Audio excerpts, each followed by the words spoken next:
Hello guys, in this video I will show you how to fix invalid handle on Bluesky. So, in order to do this, first of all, navigate to your Bluesky application.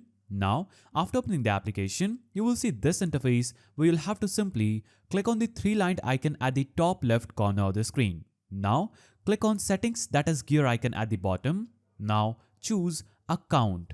After you choose account, you will see your email, birthday, password and handle option.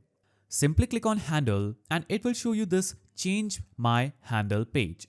In this, you'll have to click on the new handle. Now, you'll have to basically type in your current handle, then click on save. Now, if you are still facing the problem, click on I have my own domain.